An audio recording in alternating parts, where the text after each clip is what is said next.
આજની ધર્મકથા. પ્રણામ. પેલી 14 વર્ષની યુવતી અને સાહેબે જે રીતે એની સાથે એક પૂર્વનો ઋણાનુબંધ હોઈ શકે કે જેના કારણે એકે એક ક્ષેત્રની અંદરમાં એનો ઉઘાડ થાય ને એવી રીતે એને પોતે એક માર્ગદર્શન આપ્યું. પેલી યુવતીને પણ એવું જ કે ક્યાંય પણ પન્યાસી મહારાજનો પક્ષપાત જીવનમાંથી ઘટવો ન જોઈએ. સાહેબ જે કહે તે થવું જોઈએ. અને એટલી બધી સમર્પણની ધારા એમનામાં પણ પ્રગટી અને એમને જે આશ્રય આપતા હતા એવા ગુરુ ભગવંતને પણ અમી દ્રષ્ટિ પ્રગટી. એનો એક ભાઈ હતો દીપક. સાહેબ એને પૂછે કે દીપક તને શું વાંચવું ગમે? એ પણ 18 બેઠેલા હતા. એટલે હવે નાનો ભાઈ છે એટલે એણે નિખાલસતાથી કહી દીધું કે સાહેબ મને આપણા બધા શાસ્ત્રો કે ગ્રંથો તો બહુ ઉપરથી જાય છે સાહેબ. હું તો અખંડ આનંદ, નવનીત, સમર્પણ, રીડર્સ ડાયજેસ્ટ, ઇન્ડિયા ટુડે એ બધું વાંચું સાહેબ, મને એ બધું ગમે. બોલી લીધું. બોલ્યા પછીથી સહજપણે વિચાર આવ્યો કે અચ્છા, પન્યાસી મહારાજને મેં આવું કહી દીધું, પણ છતાં એને કંઈ વિકલ્પ ન હતો, કારણ કે ગુરુ છે. જો ગુરુ પાસે ન ખુલીએ તો દુનિયાનું કયું એવું ક્ષેત્ર છે જે આપણે એકચ્યુઅલી ખુલી શકશું? જગતની અંદરમાં જાતને ખોલવાના સ્થાનો તો આમે બહુ રેયરલી મળે ને ઘણાની તો જિંદગી પતી જાય છે ને એક પણ સ્થાન નથી મળતું. સદગુરુ મળ્યા હોય પછી શું ચિંતા હોય? એટલે કહી દીધું. અને સામેથી સાહેબનો પણ જવાબ કેવો કે હવેથી અખંડ આનંદ જ્યારે વાંચે ને તું, ત્યારે એમાં આગળમાં અધ્યાત્મ અને તત્વજ્ઞાનના 3-4 પાના આવે છે. એ પણ વાંચશે, એ પણ, અને બહુ શાંતિથી વાંચશે. અને સાંભળ, તું જે આ લિસ્ટ બોલ્યો ને એની અંદરમાં હવેથી યુનિટી નામનું એક મેગેઝિન આવે છે, એ મેગેઝિન પણ એમાં એડ કરી લે છે. પેલાએ તો તહત્તી કર્યું અને જીવન આખામાં પોતે જે વાંચનની ધારા સાહેબે કીધી એવરી નાવ એન્ડ ધેન પૂછવા આવતા અને એ રીતે વાતો કરતા. પણ એક વસ્તુ એ બાળક, એ કિશોર અવસ્થામાં જે હતો, પછી મોટા થયા પછીથી એને એક વસ્તુ સમજાણી કે આપણા જ શાસ્ત્રો વાંચવા જોઈએ. આવો કોઈ આગ્રહ સાહેબે ન રાખ્યો. એના કારણે સાહેબ પ્રત્યેનો સદભાવ કેટલો ગજબ વધ્યો, નંબર 1. અને નંબર 2, આપણા શાસ્ત્રો વાંચવા માટેની એક પૂર્વ ભૂમિકા બહુ પ્રિસાઇઝલી પરફેક્ટ રીતે રચાય. સાહેબ જે ધાર્યું હોત તો ચોક્કસપણે કહી શકાય કે આ બધું મૂક અને આ જ પુસ્તકો વાંચવાના, ધાર્મિક જ. પણ એવું ન થયું, કારણ કે કદાચ સાહેબ પણ એવું ઈચ્છતા હતા કે પૂર્વ ભૂમિકા વિના ઉત્તમ જે શાસ્ત્રો છે, ઉત્તમ ગ્રંથો છે, એના તરફ ગતિ કરવીને પણ કોઈ બહુ ફાયદો નહીં થાય. અને પૂર્વ ભૂમિકાનો એક અંશ છે, એક ભાગ છે કે જે પણ થાય તે પ્રસન્નતાથી થાય. મારી પ્રસન્નતા જાળવી રાખવા માટે સાહેબે મને જે લિબર્ટી આપી, જે સ્પેસ આપી, એ ન મળી હોત તો ભવિષ્યની અંદરમાં શાસ્ત્રો વાંચવાનું અથવા શાસ્ત્રોને લગતા પુસ્તકો વાંચવાનું મન ક્યારે પણ ન થયું હોત. સાહેબની એ ઉપકારની ધારા કેવી આજે પણ એ વ્યક્તિ ફોરેન રહે છે ને તેમ છતાં પણ વાંચનમાં શું કરવું એ એવરી ટાઈમ સાહેબને છેલ્લા શ્વાસ સુધી એમણે પૂછ્યું. કેટલીય વાર આવા દ્રષ્ટાંતો. 1-1 કલાક આવે, જ્યારે શિકાગોથી રહેવા માટે આવતા ત્યારે પન્યાસી મહારાજ આગળ બેસતા અને રોકાતા અને 1-1 કલાક સાહેબ એ લોકોને આપતા.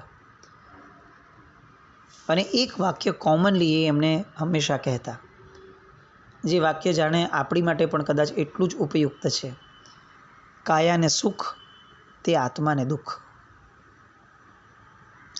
આજે આ વાક્ય સાંભળવું બહુ મુશ્કેલ છે. આજની આપણું જીવનશૈલી એવી થઈ ગઈ છે કે જેમાં કાયાના સુખ માટે આપણે કોઈ પણ સ્તર સુધી જવા સક્ષમ બની ગયા. પૈસા મળી ગયા ને એટલે શું થયું? તો હવે બધી જ સગવડો લેવાની. ડબલાથી નાહી શકે છે તેમ છતાં શાવર લાવવાનો. કાયાને સુખ વધુ મળે છે. પંખાથી ચાલી શકે તેમ છતાં પણ એસી લાવવાનું. સામાન્ય ડબલા ટીવીથી પણ ટીવી જોઈ શકાય છે ને તેમ છતાં પણ મોટા એલસીડી સ્ક્રીનવાળા ટીવી ઘરમાં લગાડવાના. કાયાને સુખ તે આત્માને દુઃખ. આ વાત આપણને કોઈ સમજાવતું જ નથી ને સમજાવે તો ગળે ઉતરતી જ નથી. આપણી જાત એટલી બધી કઠિન કર્મોવાળી થઈ ગઈ છે કે જે સૌથી મોટો પાયો છે ધર્મનો, કે જેમાં કાયાને સુખ એ આત્માને દુઃખ આ વિચારણા ન હોય, એ હવે કાયાને સુખી રાખી અને આત્માને સુખી કરવાનો પ્રયત્ન કરે. કઈ રીતે શક્ય બને? બે વિરુદ્ધાભાસી તત્વો એક સાથે કઈ રીતે રહી શકે? અને આપણે એ ભૂલી ગયા. પણ પન્યાજી મહારાજ એ સતત એમને યાદ કરાવતા. એમના આખા જીવનકાળ દરમિયાન એ જેટલી વાર પન્યાજી મહારાજ પાસે આવ્યા, પન્યાજી મહારાજને પાછું યાદ હોય કે આમને આ જ ધારાને વાગોળાવવાની છે. એટલે એ સતત એ વાક્ય વારંવાર સાહેબ એમને સમજાવતા. એકવાર પન્યાજી મહારાજને એ લોકોએ પ્રશ્ન કર્યો હતો કે 6 આવશ્યકો જે છે એ સાહેબ બહુ સમજાતા નથી, અને જરાક સમજાય, અમને સમજાય એવી ભાષામાં કહો ને. અને ત્યારે સાહેબે કીધેલું કે જુઓ, સામાયિક, ચોવીસત્તો, પ્રતિક્રમણ, પચકાણ, ગુરુવંદન અને કૌસગ, આ 6 આવશ્યક છે. એમાંથી સામાયિક નામનું આવશ્યક છે એ હોસ્પિટલ અથવા દવાખાનું છે. ચોવીસત્તો નામનું જે આવશ્યક છે એ સર્જન અથવા ડૉક્ટર છે પોતે, કારણ કે 24 ભગવાનની સ્તુતિ છે. ભગવાન એ સૌથી મોટા સર્જન છે, એટલે 24 જે છે એ સ્વયં એક સર્જન છે. પ્રતિક્રમણ એ ડ્રેસિંગ છે. પાપ કર્યા હોય એટલે એની પર જે ઘાવ લાગ્યા હોય ને એની પાટાપિંડી તો કરવી પડે ને, હોસ્પિટલમાં ગયા છે એટલે. તો એ પાટાપિંડી કરવાનું કાર્ય એટલે પ્રતિક્રમણ. પચખાણ એ દવાઓ છે કે ભાઈ અહીંયાથી જાઓ પછી પણ તમને આ તકલીફ વધવી ન જોઈએ તો એની માટે એક દવાનો રેગ્યુલર કોર્સ કરવો પડે, તો એ પચખાણ એ દવાનો કોર્સ છે. ગુરુવાંદના એ જે ડૉક્ટર કે સર્જન કે જે તબીબ પાસેથી આપણે દવા લઈએ છીએ એને અપાતો રિસ્પેક્ટ છે, એને અપાતું માન છે, એને થતી વંદના છે કે તમે ન હોત તો મારો આ રોગ કોણ સારો કર્યો હોત, કઈ રીતે હું આ દિશામાં આગળ સ્વસ્થતાની દિશામાં વધ્યો હોત. એટલે એનો જે ડ્યુ રિસ્પેક્ટ અપાય એ ગુરુવંદન છે. અને કૌસગ એ એટલે સાજા થવાનો વિશ્રામ છે. હવે શરીરને જરાક સ્પેસ આપીએ એટલે શરીર, આ દવાઓ, આ પાટાપિંડી બધું થઈ ગયું, હવે શરીરને સ્પેસ આપીએ તો શરીર પોતાનું હીલ પોતાની એ જાતે કરશે. એ કૌસક છે. આ રીતે 6 આવશ્યક એમણે સમજાવ્યા. આ કોઈ બાળકને સમજાવવાનો આશય અને એ ભાષા નથી, આ જેન્યુઇન માર્ગ છે. પણ આપણે એને એ રીતે જોવું જોઈએ કે મારે સાજા થવું છે એટલે હું 6 આવશ્યક કરું છું, મારે શ્રાવકના કર્તવ્ય પૂરા કરવા છે, મારે નિયમ છે એટલે હું 6 આવશ્યકો પાડું છું. આવું વિચારનાર વ્યક્તિ એ ક્યારેય 6 આવશ્યકના એ મર્મને સમજી કે સ્પર્શી પણ નહીં શકે. આ કોઈ વ્યવહાર નથી, આ કોઈ ક્રિયા નથી, આ એક આખીને આખી ચિકિત્સા પદ્ધતિ છે. અને ભવરોગને મટાડવા માટે આ ચિકિત્સા પદ્ધતિનો ઉપયોગ જો ન થાય તો ચિકિત્સા પદ્ધતિ મળી તોય શું, ન મળી તોય શું, એવી સ્થિતિમાં આવ્યા. આવી ભદ્રંકર વાણી.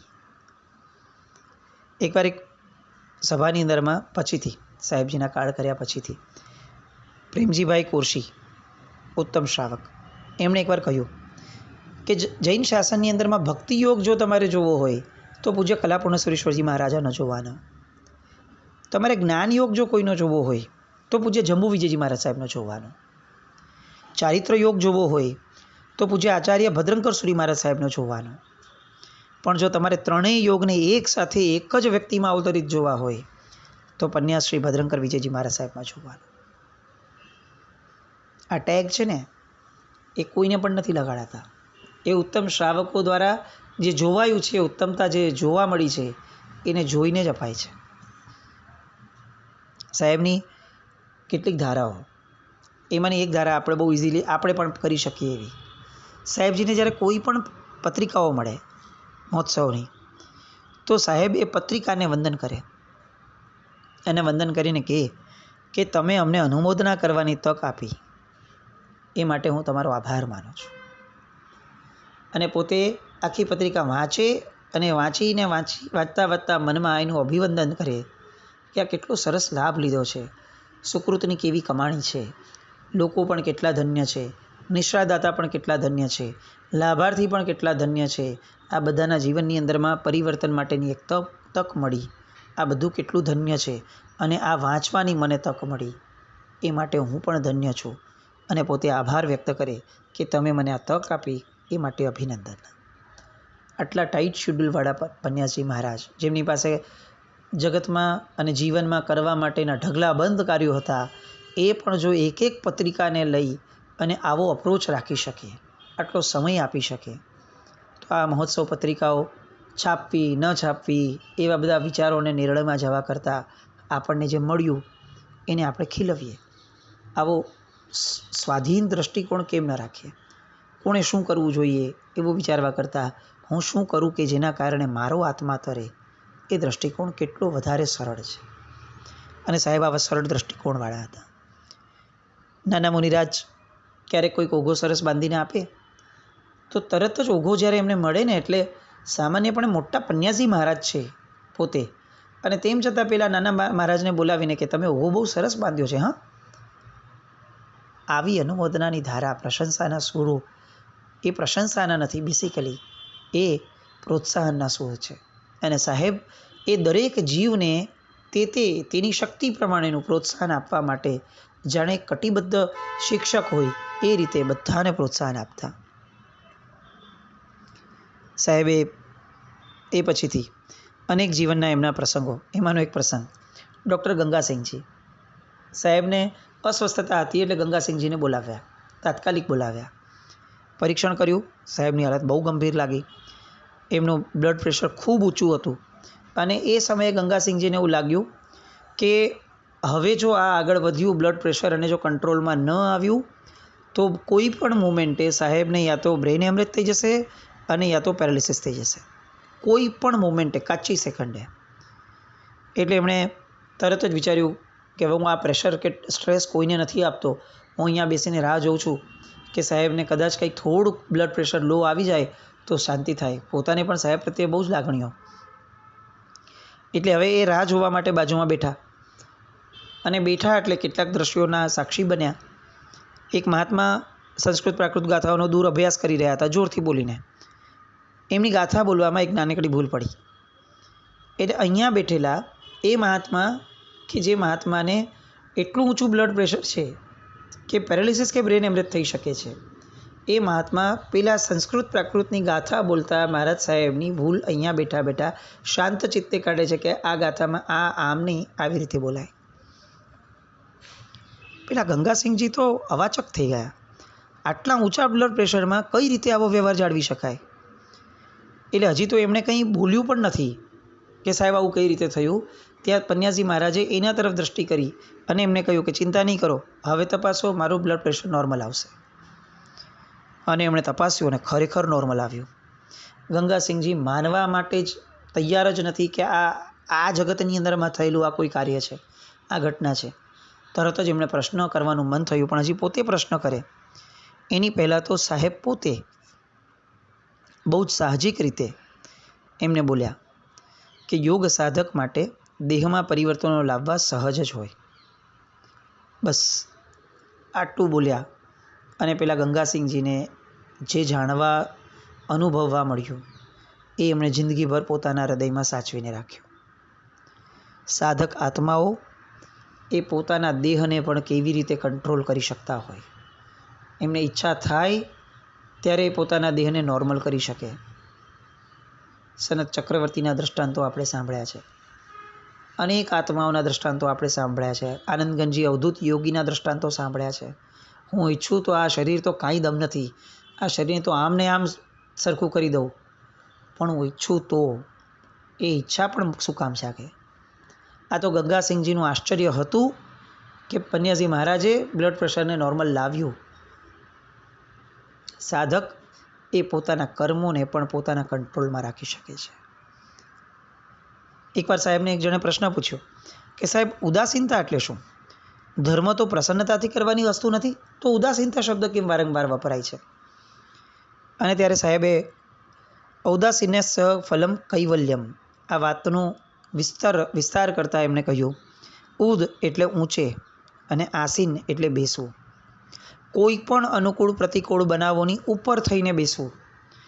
એટલે મનને એમાં રાગી કે દ્વેષી બનવા ન દેવું, એ ભળવું જ નહીં, એને એનાથી પણ ઉપર ઉઠી અને બેસવા દેવું, એનું નામ ઉદાસીન ભાવ.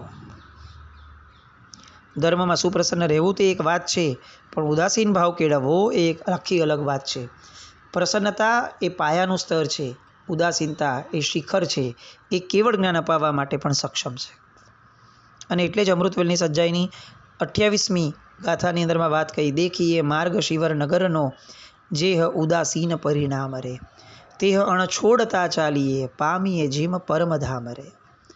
આ ઉદાસીન ભાવને છોડ્યા વગર જો આપણે જીવશું તો પછી પરમધામ પામ્યા વિના રહેશું નહીં. પરના દોષોના દર્શનમાં ઉદાસીન રહેવું, એનાથી આગળ વધવું અને ક્ષાયિક ભાવમાં પરિણામ પામવું એ માર્ગ છે. એક બાજુ 5 વિષયો છે કે જેને સેવવા માટે મન તત્પર છે, તો બીજી બાજુ 5 પરમેષ્ઠીઓ છે, એને સેવવા માટે મન તત્પર કેમ નથી બનતું? આવું સતત મથામણમાં રહેવું. શબ્દ, રૂપ, રસ, ગંધ અને સ્પર્શ આ જ્ઞાનેન્દ્રિયોના વિષયો છે. એ જો બહુ ગમતા હોય તો પણ એમાં જે વિષ છે એ વિષને ઓળખવું બહુ આવશ્યક છે. એના પ્રત્યે અરુચિ ઊભી કરવી બહુ આવશ્યક છે. અને આ આવશ્યકતા એની માટે એનું પૂરક બળ છે કે સમતાનું સુખ અનુભવવું. તો જ આપણને આ બધા જ વિષયોની અંદરમાં અરુચિ ઊભી થશે. એકવાર બીજો એક પ્રસંગ, એક મુમુક્ષુને દીક્ષાની ભાવના થઈ, પૂનામાં રહેતા હતા. હવે આ એક અલગ પ્રકારનો પ્રસંગ. જુઓ, વિવિધ શ્રમણોના પરિચયમાં આવી ગયા હતા ઓલરેડી, અને અભ્યાસમાં આગળ વધાય એ ભાવનાથી મહેસાણા આવીને પાઠશાળામાં જોડાઈ ગયા. મહેસાણામાં એક શિક્ષક મળ્યા એમને, પંડિત શ્રી વસંતલાલભાઈ ભાભરવાળા. એમણે હેમ સંસ્કૃત પ્રવેશિકાનો શ્લોકનો અર્થ સમજાવ્યો અને પછી કેટલીક વસ્તુઓ વ્યક્તિગત રીતે એમણે વ્યક્ત કરી, દીક્ષા માટેની ભાવના વગેરે. તો ત્યારે એ પંડિતજી, વસંતલાલ પંડિતજી, એમણે કહ્યું કે તમે દીક્ષા ભલે ગમે તેની પાસે લો, પણ અનુકૂળતાએ દીક્ષા પહેલાં એકવાર પૂજ્ય પન્યાસી મહારાજના દર્શન કરવા અવશ્ય જજો. પહેલાં તો મનમાં આ વાત ધારી લીધી. હવે એમના એક રિલેટિવ મનફરાના પ્રભુલાલભાઈ વાઘજી છેડા એ એકવાર સાહેબના દર્શન માટે જતા હતા લુણાવા. એટલે એમને પણ એવું લાગ્યું કે ચલો પ્રસંગ મળ્યો છે ને વસંતલાલભાઈ પંડિતજીએ કીધું જ છે તો ચલો હું પણ જઈ આવું.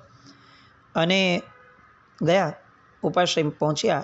એક નાનકડી રૂમમાં ચંદ્રસમી મુખ મુદ્રાના સ્વામી એવા પન્યાસી મહારાજને બેસેલા જોયા. આ જ મારા ગુરુ હોઈ શકે એવું એમણે મનમાં નક્કી કર્યું. પ્રભુલાલભાઈએ ઓળખાણ કરાવી એટલે સાહેબજીએ પૂછ્યું કે મારું નામ તમને કોણે સૂચવ્યું? એટલે પેલા મુમુક્ષે જવાબ આપ્યો કે મહેસાણામાં મને ભણાવનાર પંડિત વસંતભાઈએ. એટલે પન્યાસી મહારાજે સ્પષ્ટ રીતે, જ્યારે એ મુમુક્ષુએ દીક્ષાની વાત મૂકી તો સ્પષ્ટ રીતે એમણે ના પાડી. જો હું આ પંડિતજીને નથી ઓળખતો કે ન હું પુના આવ્યો છું, તમે મારી આગળ દીક્ષા લેવાનું કઈ રીતે નક્કી કરી શકો? પેલા પંડિતજી ખોટું બોલતા હોય એવું પણ હોઈ શકે ને, કે પન્યાસી મહારાજ એ ઉત્તમ છે, એવું કેવી રીતે તમે કહી શકો? તમને મારો પરિચય પણ ક્યાં છે? હું તો પુના આવ્યો નથી. એટલે આવું કરી અને તમે કદાચ ફસાઈ જાઓ તો તમે એક કામ કરો, તમે જે અનેક મહાપુરુષોના પરિચય કર્યા છે ને એમાંથી એક મહાપુરુષ મારા ગુરુ મહારાજ પૂજ્ય રામચંદ્ર સુરીશ્વરજી મહારાજા છે.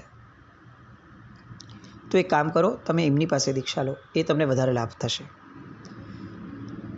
પેલા મુમુક્ષુએ તો કહી દીધું કે દીક્ષા લઈશ અને શિષ્ય તો હું તમારો જ થઈશ. બહુ આગ્રહ કર્યો. પેલા પ્રભુલાલભાઈએ પણ સમજાવ્યું. છેવટે સાહેબે નક્કી કર્યું કે હું તમને અહીંયા આરાધના અને અભ્યાસ કરવાની પરવાનગી આપું છું, પણ ક્યારે પણ મારી પાસે દીક્ષા લેવાનો આગ્રહ સેવશો નહીં. સાહેબની નિશામાં એ કેટલીક વસ્તુઓ કરતા હતા. એમને એમ હતું કે ગમે તેમ કરીને પટાવી લઈશ, ગમે તેમ કરીને હું સાહેબને સાધી લઈશ. અને એવામાં અચાનકથી એમને મોટા ભાઈનો તાર મળ્યો કે સંવત 2033નું કારતક વદ પાંચમનું તમારું દીક્ષાનું મુહૂર્ત નીકળી ગયું છે, એટલે તમે ઝડપથી હવે પુના આવી જાઓ.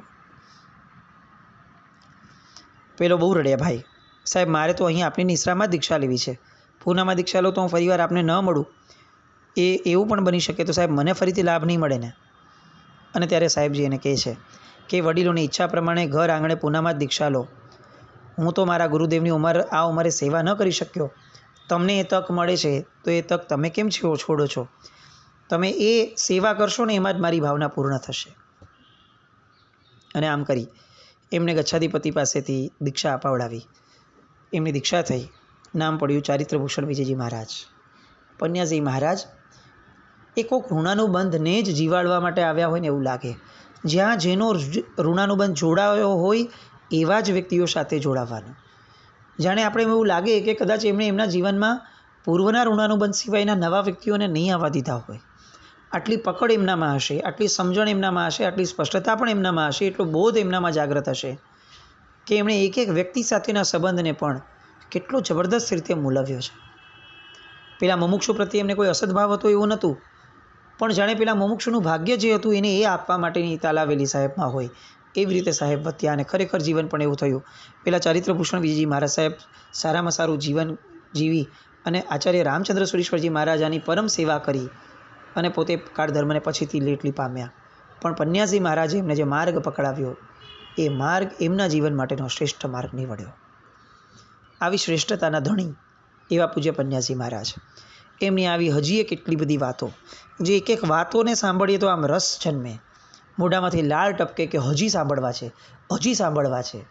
બસ આવું શ્રવણ આપણું વધતું રહે એવી શુભ મંગલ કામના સાથે જીનાજ્ઞા વિરુદ્ધ કંઈ પણ બોલાવ્યું તો મિચ્છામિ દુક્કડમ. જૈનમ જયતિ.